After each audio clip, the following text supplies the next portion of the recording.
Sinus rinse, also known as nasal irrigation, is a simple method used to clean the nasal passages. It helps remove mucus, allergens, and unwanted particles while supporting normal sinus function. The sinuses are air-filled spaces connected to the nasal passages. They help filter, warm, and humidify the air we breathe. When irritation, allergies, or infection occur, mucus can become thick and drainage may slow down, causing congestion and pressure. A sinus rinse uses a saline solution designed to gently clean the nasal passages.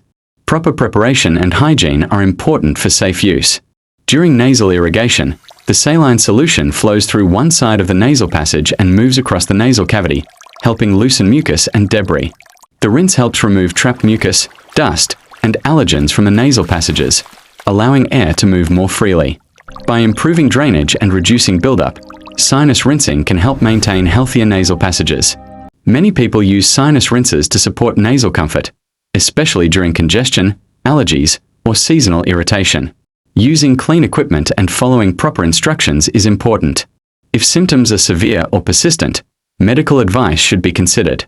Sinus rinse is a simple technique that helps support nasal cleanliness and comfort by working with the body's natural cleaning process.